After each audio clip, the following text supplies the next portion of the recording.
Your source for all things Texas Tech. This is the Ask Level podcast from Double T 97.3. Hey, what's going on? Welcome into another episode of the Ask Level podcast alongside Chris Level. I'm Chois Woodman.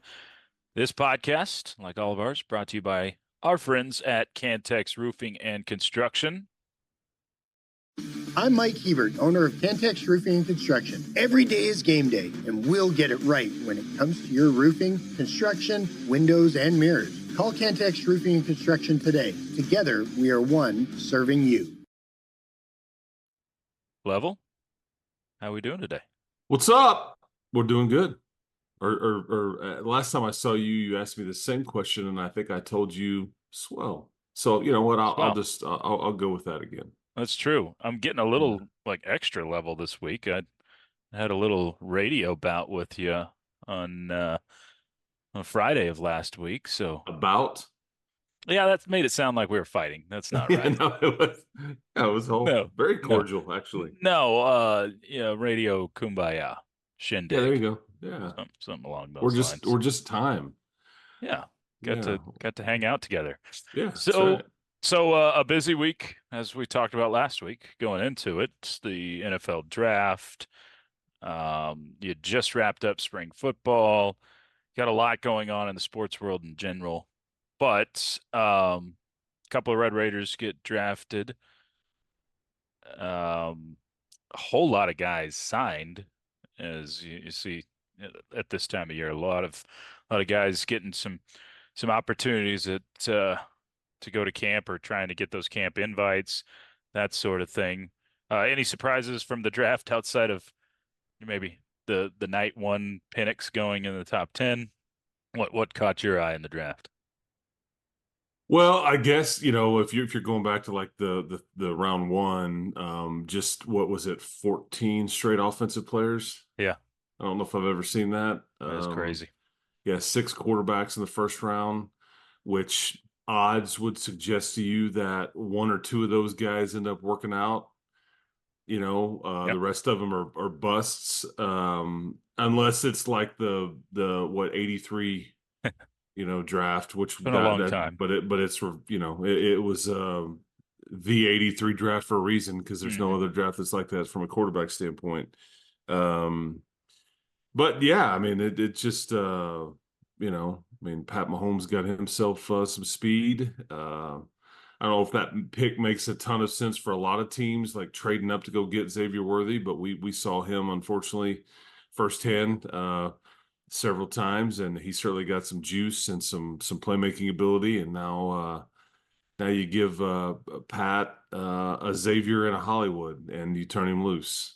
So anyway, yeah, not too shabby for Mahomes. We'll get into a few different topics. We'll get into the latest in the transfer portal for basketball. We've got a few football questions, some random questions on the Twitter as well. Let's start off with football. It's something we kind of alluded to at the end of last week's episode, but didn't really get a chance to get into. And Coach McGuire talked about this at the end of the spring game, or after the spring game. The rule changes in college football. There's definitely some very interesting ones. Starting with the 2-minute warning. That's something we haven't had in college football. I haven't seen much backlash to this or dissent against it from most of the general public. What are your feelings towards the 2-minute warning in college football? Yeah, I think the 2-minute warning, this is just kind of like, I think most people are kind of so used to it with the NFL that, and I think coaches are like looking at it as like, man, I can be actually a little looser with my timeout management because I've got a built-in one. I think it could lead to, I don't want to overstate this, but I think it could lead to some teams struggling a bit more to milk a lead. Yeah, and then allowing for, a comeback or end of first half scenarios when, and all those things. And what I mean by that about on the first part of that is like looser with your timeout management. sometimes coaches willing to stack them up for the end of halves or whatever, just to, whatever. And you don't want a 5-yard penalty on a delay game, or you don't have the right personnel group and you're just like so frustrated. Well, you kind of, you've got a built-in one there now. Yeah. And so if you do have to burn one earlier in the half, it's not, it's not the end of the world. So I still think you obviously want to manage your situation well and all those things, but you're going to get some help with the clock. And then I think this is just at the end of the game, but maybe it is first half too. I don't know. We're gonna have to look this up because in college the rules will change under 2 minutes, but I think this is just the end of the game. I think, but I need to like on the clock stopping on first downs. Yeah. Yeah, and so I think that's just end of game, but we need to check that. Their Woodman, my rules expert, and find out if that is the end of the first half and second half on the rules changes there.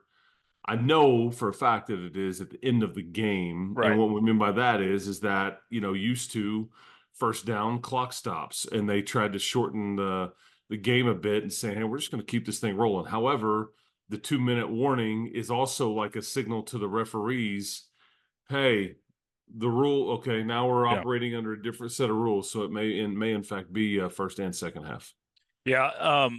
I think the thing about the 2-minute warning is the purpose of it is for more TV commercial time. I mean, if everybody's being honest, that's what the idea is. It gives them another break, but they're not going to use it as such. Yeah, which I don't understand. Okay, so let me explain. Yeah, help me out with that. So the way you produce a TV broadcast from a game, yeah, depending on the scores of the game and all that stuff, there are times when a producer, it's the giant orange glove guy, okay, right. that they're talking down to there, and they'll squeeze in breaks, like you score a touchdown, you kick the extra point, commercial, we kick it off, commercial. Mm-hmm. And you're just out there huddling, and the orange glove guy's out there with his hand out or whatever, and they're holding that little display digital clock for, it seems like, for forever. Yeah. And we're up on the radio going, can they just move it on, please? Mm-hmm. Well, they're fearful of missing those windows, okay? But see, now they don't have to squeeze those in and force them for fear of not getting them in. Now they know ahead of time. It's the way I saw it phrased best was it widens the runway, because now they Makes know sense. we don't have to squeeze a break in or extra breaks in at this time. We've got the 2-minute warning coming up. So it's really, you could view it as an extra timeout, but actually it's actually better time management. It actually may be the same amount of TV timeouts, just allocated or placed differently. That makes sense. Yeah, I guess that's it's subtle, but sure. it's it's certainly something that I think if you understand, and you knew what I mean when I explained that, but because and people may not understand that there's a guy that walks out. That's what, when we're doing a radio broadcast, that's what Choice looks at. He's looking down on the field and to find out, are we going to is this a media timeout? Is this just 30 seconds? What are we doing? And there's a guy that walks out there that's got like an orange glove, sometimes it's neon glove, or he's wearing all red. Yep. And he walks out 5 to 10 yards onto the field, and it's like, okay, and the white hat head official is looking for this person too, because somebody is in that guy's ear saying, okay, we're going to go to break. He walks out and it's like, hey, we're stopping right now. So Choice can pitch the radio broadcast to break and tell Brian Jensen, okay, hey, TV timeout here and all that stuff.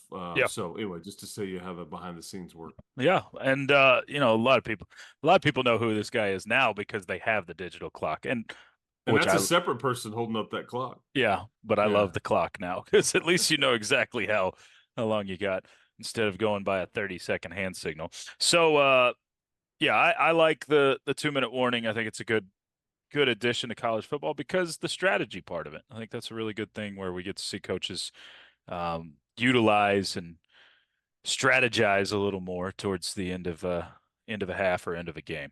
So I think our guy's name, the guy that does the handles all that down there, is David Booth. Yeah, it is. I think it's yeah. Yep. Yeah. So the other rule change is a big one. In college football, you will now have helmet communication. We saw this tinkered with in the bowl games, including the one Texas Tech played in, the Independence Bowl win over Cal. In the bowl game, you had 3 different players on each team that were able to have the communication at any given time. However, the college football rule that just came out goes to the green sticker type of rule like we have in the NFL, where only one guy can have communication at a time.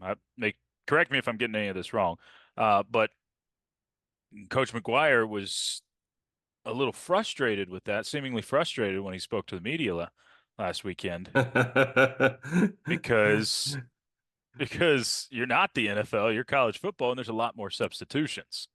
You just you were like, he was seemingly for no, he was he didn't hold back. Yeah, he did not hold back. Yeah. Yeah, the argument, the counter argument, Joey's on one side of this. I think the folks that were ultimately decided the way that they would do it were on. They may have been more on Joey's side than they let on, but anyway, this is what was passed: is that it's basically same as on the NFL. And I think that Joey's point is we're not the NFL. Yeah. We had a chance to do it the way we wanted to do it. It worked during the bowl game and all those things. And so what are we doing? Because what have we really fixed here? And I think the folks that passed it go, we just didn't want to go past what the NFL is doing. Let's dip our toe in and then kind of see how this goes. Yeah. The difference is that, the way that, NFL, they huddle and you're running 55 plays a game on offense. In college, you're running 75 to 95 plays on offense, and your various personnel groups and all kinds of things. And you're still going to have to signal. Yeah. And even though they're all going to tell you, and there was a lot of writing here going, hey, this has nothing to do with the Connor Stallion stuff at University of Michigan and the sign stealing thing. I don't buy that. Not that this was solely the reason why, but I don't buy that at all. So, and I think only one individual having this is interesting compared to how they did it in the bowl game. Does it cause teams to actually try to go faster, or like Zach Kitley to try to say, hey man, let's slow the, or intentionally go slow, let's hurry up and show them something with 15 seconds left on the play clock, and then not snap it, and then let's change everything we're doing as it drips down after communication cuts off. I mean, I don't know what all you get into here, but you're still going to have to signal. Because if Jacob Rodriguez on defense is whatever, he's okay. What are they telling me? Then he's got to tell his guys, and so that comes down to signals. So I don't think you've rid yourself of the big boards and all this mess. So it will probably make things a bit more efficient. But and then Joey was frustrated because it's like, okay, if Jacob Rodriguez and his backup is Bryce Ramirez, one of them can have a green dot. Well, there's going to be a package or 3 where they're both on the field at the same time. And so do we have to have extra helmets, or what are we doing there? He's saying that you're going to have an equipment guy out there carrying 2 helmets for Bryce Ramirez around and knowing which one to do it. I'd be willing to bet you somewhere in that playbook on offense, again, maybe more than, a few pages. Yeah. There's something in there where like Baron Morton and Cam Brown are on the field at the same time. I mean, we've seen that plenty of times. Yep. And so, you get into that as well. So that's a rough part of it. There will definitely be some kinks worked out, hopefully, in year 1 where they have to, kind of go trial and error type of situation. But helmet communication will be a factor. We'll see how much people like it and do not like it in year 1. Lots of questions in, kind of random scatter shooting for questions levels. So let's go ahead and get into a few of those. Here's one We're talking about football. Here's one for football. It says, Level, if Baron Morton was lost early in the season, is Cam Brown the long-term guy, or would they give Will Hammond a chance?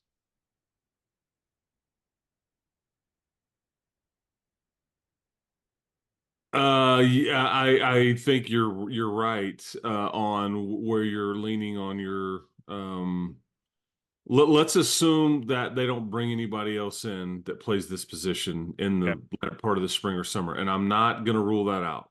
Okay. It's just not going to shock me.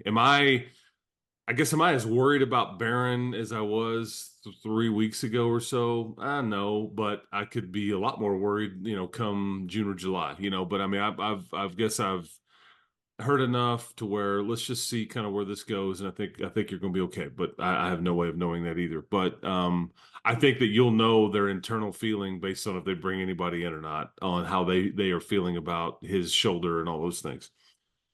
Um, I do think Will Hammond is the long-term answer here.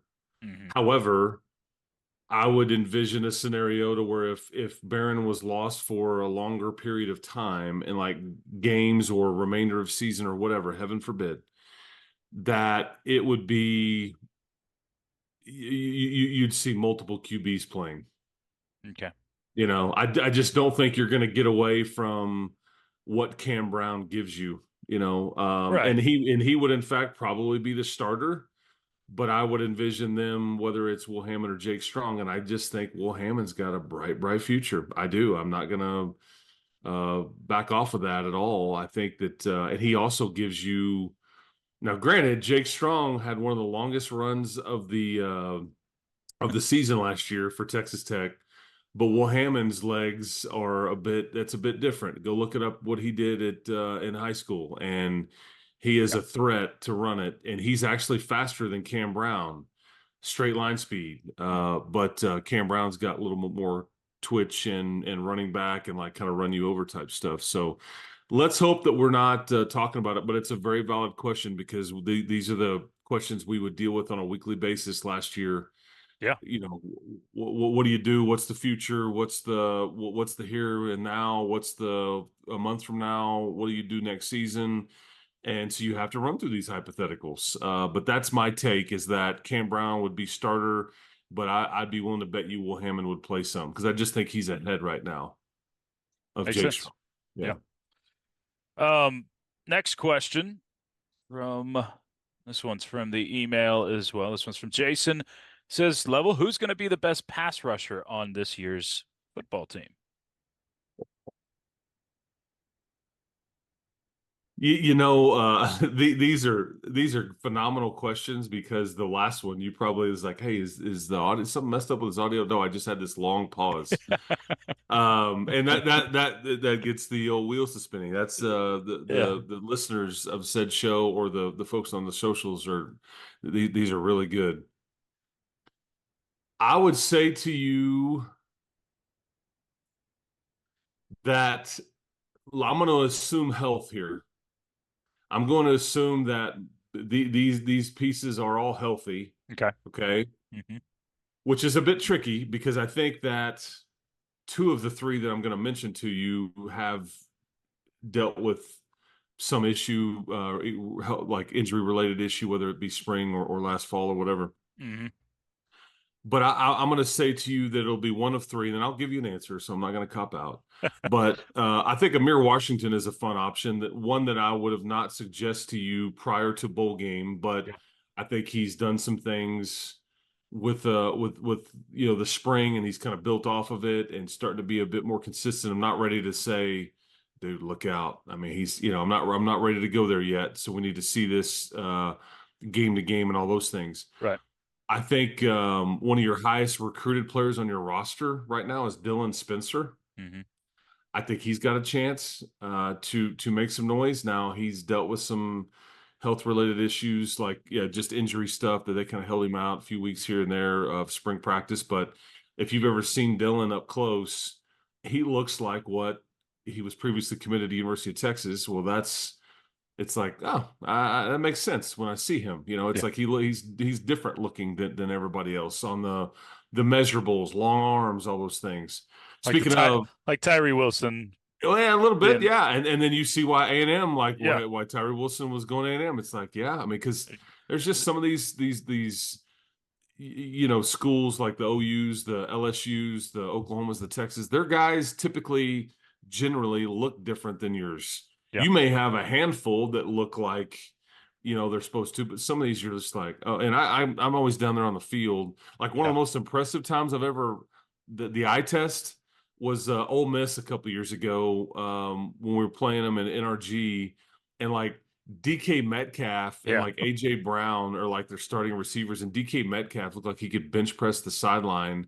I'm like, this dude's a wideout, but they were everywhere. They had defensive ends. LSU did that with me a couple years ago whenever that was a Pat DeAndre Washington Houston Bowl, same stadium, Yep. but I kind of had these SEC like PTSD, like it was like, God dang, man, this is like a different deal here. Like, where do they find these dudes? Yeah. Dylan Spencer is in that category. But if he's healthy, I'm gonna go with my boy, man. I'm just not shying away from it. Do you know where I'm going with this? Isaac Smith. Yeah, I am. Yeah, that's who I would have said too. Yeah. That would be my prediction. And the wild cards here, I think that one, I like Duda Banks, but I don't know if he will actually. He'll be in the mix at some level, but he's more of an interior guy. The other guy that is just kind of a non-sexy pick here, because he's just kind of pretty steady, show you something here and there, but it's just, but he's just kind of steady. It's Charles Esters. Yeah. Yeah, he had one in the red and black game. He got to Cam Brown actually, and they blew it dead. It would have been a sack, I think. But anyway, that's a great question. Well, I think the fact that you've got quite a few to pick from, Level, is probably a good thing for this team. That we heard Coach McGuire talk about the depth of your pass rushing last year, and it didn't necessarily pan out like you had hoped. I think you actually could be deeper this year. And that's kind of what I was thinking. You've got quite a few guys that could be in the mix for this conversation of who's your best pass rusher. And what do we know about the pass rush is if one guy is very dominant, it helps the other guys out so much. It opens up other rush lanes because you're having a double team, whoever that may be, an Isaac Smith or a Dylan Spencer, and that would be that really helps your entire pass rush out when you've got one guy or a couple of guys that are extremely dominant. And there's probably some folks, that because there's always like the Marcus Ramon Edwards or like Miguel Dingle. Yeah. Like they could utilize, and some of there's just. The good news is you have some depth, you have some speed, you have some athleticism, you just have a lot of youth and inexperience. But you've got some. I mean, your recruiting that you've done is starting to work its way in here, and that's fun because you recruited really well, and so it could be your pass rush could be much better than last year. It's just that you don't have one guy with 12 or 14 sacks. You've got 6 or 7 guys that have 30 plus sacks total. If you start adding them up, and they each all have 4 or 5 apiece or something like that. You get what I'm saying? So Sure. All right, flipping over to a couple of more random questions from Twitter. This one's from Trisha. Says, can you explain the difference between the Red Raider Club and the Matador Club? How should we decide who to donate to? Yeah, and this is the argument with a lot of this. There's a lot of chatter out there about this stressing out donors or donors being pressed, having to fund the, flip the bill for whatever. Yeah, it is out there, because it's like, if I donate to the Matador Club, well, where's my parking pass for the games that I like to go to, and then like my nice seat in the club level so I can, enjoy my experience. Oh, we don't. That has nothing to do with this. Oh, so I still have to, and so sure. That's why there's a lot of argument and push to bring everything internal, to bring and it's going to get brought internal at everywhere. I think they're kind of passing rules really as you and I sit here and talk just on these days right now, to where it's all under one umbrella. And this is kind of the main argument. you want to be able to donate to Texas Tech athletics, and you want it to help, whatever. And it's like, but now I'm having to pick and choose, and the school doesn't want you to have to, the Matador Club doesn't want you to have to, but it wasn't within the rules to where you could, Sure. and so the Matador Club is strictly the NIL collective. This is what is funding the NIL and all that, with players being compensated and all those things through community service, through social media, through all the things that the Matador Club, and there's a variety of high top-notch tech people, Cody Campbell, Tim Culp, Mark McDougall. There's all kinds of people involved with that are like regent type people. All right. And then but that's separate. And the Red Raider Club is in-house.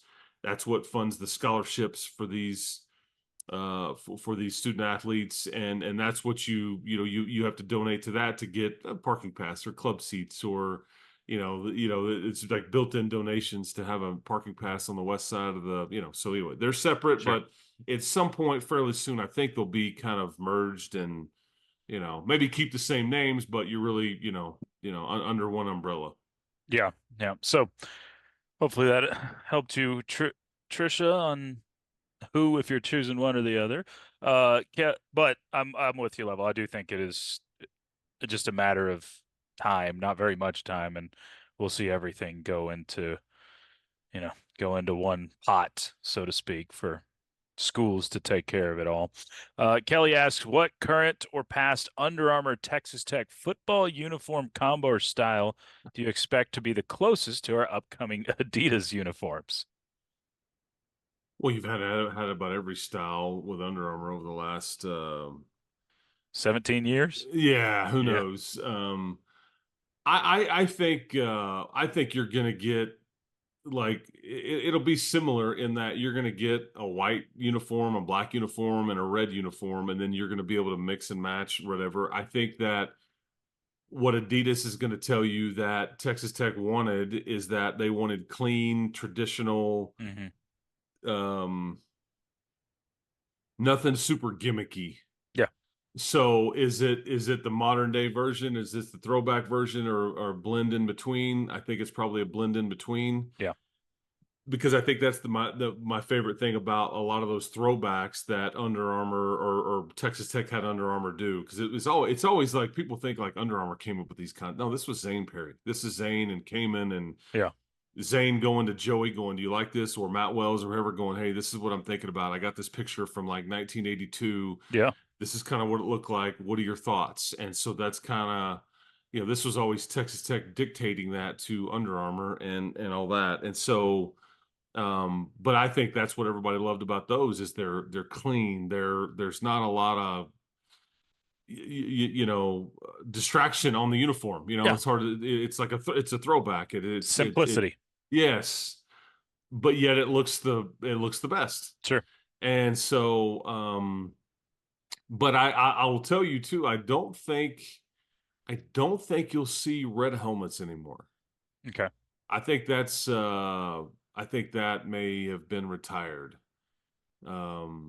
So we shall see. And then I do think there's going to be, speaking of the right word is not gimmicky, but I do think Pat will have an influence on one uniform, whether you wear it just once or wear it multiple times. But I think Pat Mahomes will have some influence on something. Yes, immediately. Yeah. So So do you think we'll start seeing the Mahomes logo kind of mixed in? I don't know.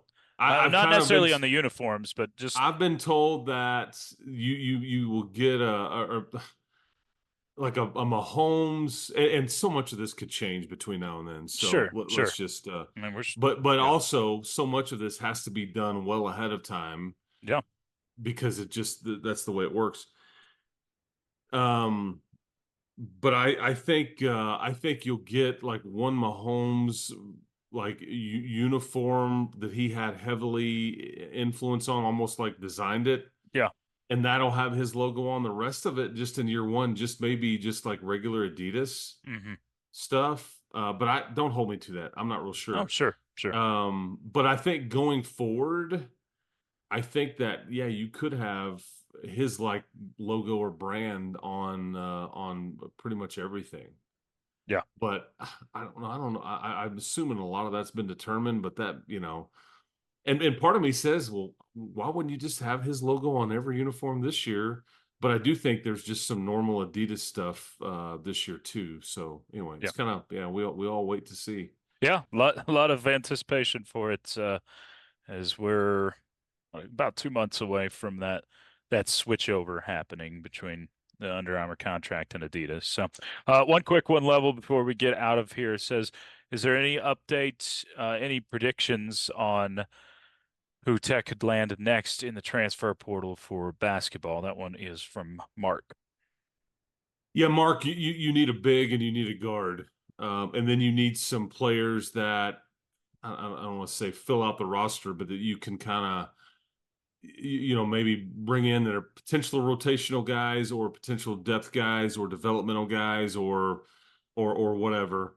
You're not going to be able to fill out the remainder of your spots with like 5 more all conference type guys, I guess is what I'm saying. Yeah. But the biggest need is a point guard. And you've got, as you and I sit here and talk, Choice, Elijah Hawkins, the point guard from Minnesota. Here's a thumbs up and a thumbs down for him. One, he was supposed to come back to Minnesota and agreed to a deal and everything. And I think, it's like, you know what? I might be worth a lot more out there on the open market. And so that's what he did. He entered the portal Yeah.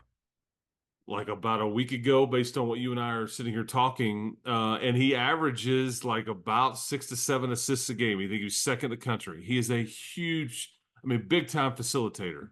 Mm-hmm. Pure point. Looks to pass it rather than score it. Can score it, averages about 9 points a game, give or take. But just runs a team, starter in the Big Ten Conference, all these things. My thumbs down is that he's 5'11". That's what concerns me. Is that I think and again, you can't, it's like, we don't get to go in the lab and just like draw them up or clone them or whatever. That's just as I look at it, I go, okay, well, this looks pretty good, but okay, well, that, so, Yeah. but he may come in here and again, if you're just a smaller guard in this league, you're going to have to play bigger. That Yeah. makes sense. Like Joe Toussaint did, you got to be tougher and bigger and all that. But again, I'm not trying to judge him. I'm just saying, well, that's one of the first things I looked at because I knew Grant wanted to get longer and taller, but he's listed at 5'11". So, but I would take him. Don't get me wrong. Don't get it twisted. I would take him right now. If you could get him, you'll be thrilled to add him. That spot would be fixed. You would have your facilitator and all those things. And someone that Tech is in the mix with, and depending on when you watch this, he may have gone, is the great Obasor. Did I say his name correct? Out of Utah State. Yeah, great Obasor of Utah State, Andrew Carr. Some of these decisions are going to get made, so depending on when you're listening to this, but he was just here. Andrew Carr was. I think that you're kind of worried about Kentucky. And then I think Villanova is potentially in the mix there. He's originally from Pennsylvania, but yeah, great Obasor, I think, is set a visit for this like next weekend, maybe. And so, but yeah, that one of those guys checks the box on you needing one more big that can play the 4 or the 5 or whatever. And I think that those are 2 really good candidates. Trezarian White is another player from UNC Wilmington that can score. Yeah. You've got Javon Buchanan, I think, who's he played at like an NAIA school that is in the mix for like kind of to fill one of these spots. And so, but to me, Elijah Hawkins is like the number one concern, whatever, or somebody like him. You've got to fill that void. Have to. Yep, completely agree. And you just don't really have that on your team right now until somebody says, okay, I'm in. And then at that point, that player maybe becomes the most valuable to your team. Yeah, hard to argue. Definitely hard to argue. Level, good stuff as always. Appreciate you, and we'll do this again next week. Woodman, love you. We'll good to have fun at the Derby this weekend. That's you'll enjoy. It's a scene, Thank you. man. It's a scene. We're excited. It'll be fun. Mint juleps for everybody. We'll talk to everybody next time. Thank you to Cantex Roofing. Appreciate them being a part of this podcast as well. We'll talk to you again soon. That's Chris Level. I'm Chois Woodman. It's been the Ask Level podcast, brought to you by Double T 97.3. You've been listening to the Ask Level podcast, powered by Double T 97.3.